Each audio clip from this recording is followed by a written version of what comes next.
So this is We for We Media. We live and direct with the latest also Nobodo. Also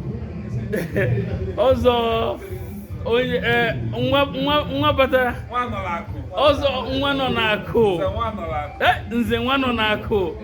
So this is unu m onye ọwụ na Friday Prince Friday, and people you know say a lot of people, he's so humble in America, people didn't know he's really a prince wala ha che na aha nto tutu, but Prince is a real prince from day one.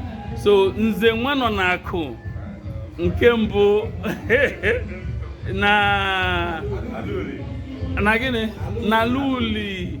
So we're here live and direct chilling with him, and next to him people no go understand, this is one of the youngest monarchs I want in Igbo. Igwe, His Royal Highness Igwe Magnus Onyekonwu Yao Nze Akukaria na Luli. Ezudoka too, Eze Brompiri, Eze Brigwa.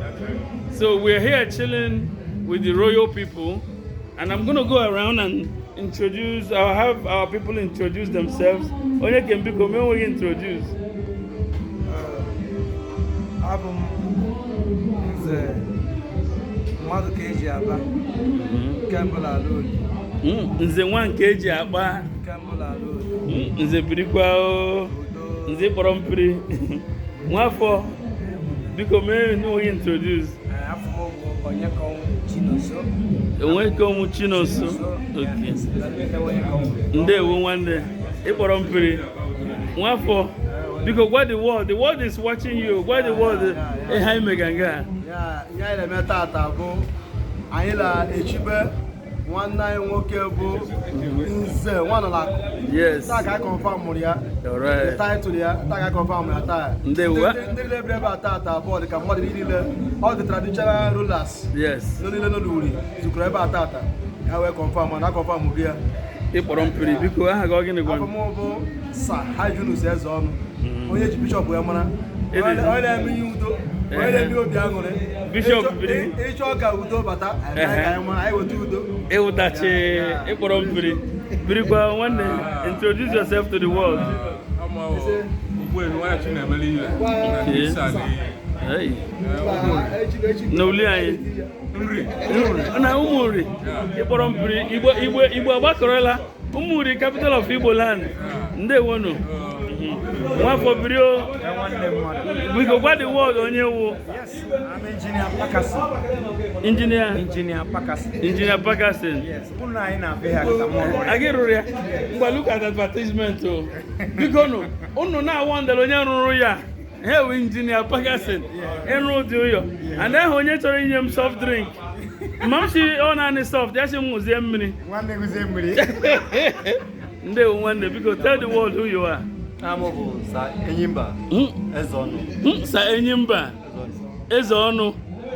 Biko unu no Sir Enyimba Ezeonu ka anyị ya ụdịshi hairstyle sa asabu. Hairstyle sa our highest. Ewala. Nwafọ video. Ịkpọrọ mpiri biko tell the world who you are. My name is Mr. Samuel Eko.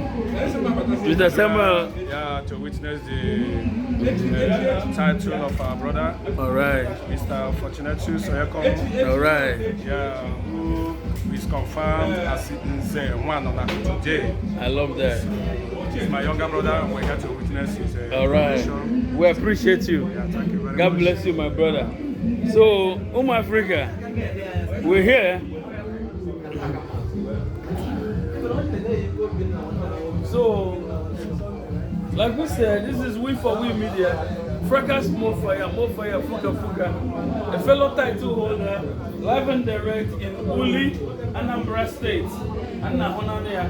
Prince Friday is the one on our account. And